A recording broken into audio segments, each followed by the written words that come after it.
കാട്ടാക്കട തൂങ്ങാൻപാറ ഇറയംകോടിന് സമീപമുള്ള തോട്ടിൽ മധ്യവയസ്കനെ മരിച്ച നിലയിൽ കണ്ടെത്തി. വൈകുന്നേരം കുട്ടികൾ കളിക്കുന്നതിനിടയിലാണ് തോട്ടിൽ ഒരാളുടെ കൈ പൊങ്ങി നിൽക്കുന്നത് കണ്ടത്. കുട്ടികൾ രക്ഷിതാക്കളെ വിവരമറിയിക്കുകയും രക്ഷിതാക്കളും വാർഡ് മെമ്പറും സ്ഥലത്തെത്തി മൃതദേഹമാണെന്ന് ഉറപ്പുവരുത്തുകയും ശേഷം പോലീസും ഫയർഫോഴ്സും സ്ഥലത്തെത്തി മൃതദേഹം കരക്കെടുത്ത് നെയ്യാറ്റിൻകര ജനറൽ ആശുപത്രി മോർച്ചറിയിലേക്ക് മാറ്റി. മൃതദേഹം കണ്ടല മാവിള സുരേഷ് 52 വയസ്സെന്ന മധ്യവയസ്കന്റേതാണെന്ന് പോലീസ് സ്ഥിരീകരിച്ചു. എന്താ സംഭവം നടന്നത്?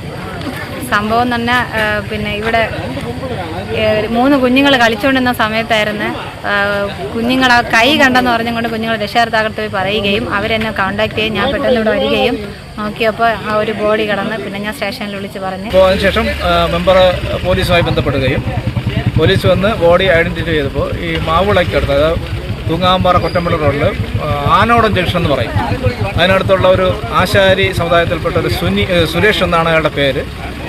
അങ്ങനെ അയാളാണ് ഇപ്പോൾ കൺഫേം ചെയ്തിട്ടുള്ളത്. ഇപ്പോൾ ബോഡി എന്തായാലും പോലീസിൻ്റെ നടപടികളൊന്നും പോലീസ് ഐഡൻറ്റിഫൈ ചെയ്ത് ഇപ്പോൾ ഹോസ്പിറ്റലിൽ കൊണ്ടുപോയിട്ടുണ്ട് മോർച്ചില്ലയുടെ. അപ്പോൾ നാളെ ബാക്കിയുള്ള കാര്യങ്ങളൊക്കെ നാളെ നമുക്ക് അറിയാൻ വേണ്ടി കഴിയും.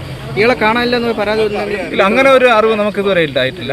അപ്പോൾ ഞാൻ ഈ പുള്ളിയുടെ വീടിൻ്റെ സമീപത്തുള്ള ഒരാളെ വിളിച്ച് ചോദിക്കുമ്പോഴും ഇന്നലെ അത് അവർക്കും വ്യക്തമായിട്ടൊരു രൂപമില്ല. ഇന്നലെ മിനിഞ്ഞാന്നാണെന്ന് തോന്നുന്നു പുള്ളി നന്നായിട്ട് മദ്യപിച്ച് തൂങ്ങാമ്പാറയൊക്കെ നിൽക്കുന്നത് കണ്ടതായിട്ടും ആൾ പറയുന്നത്. ആളെന്തായാലും പുള്ളി നമ്മൾ ഇയാളെ നമുക്ക് ഈ പറയുന്ന ആളാണെങ്കിൽ ഞങ്ങൾക്ക് നന്നായിട്ട് അയാൾ അറിയാം, മദ്യപിക്കുന്ന കൂട്ടത്തിലൊക്കെയാണ്. മരണത്തിന് ദുരൂഹതയുണ്ടോ എന്ന് അന്വേഷിച്ചു വരികയാണ് പോലീസ്. GTV news, Kattakada.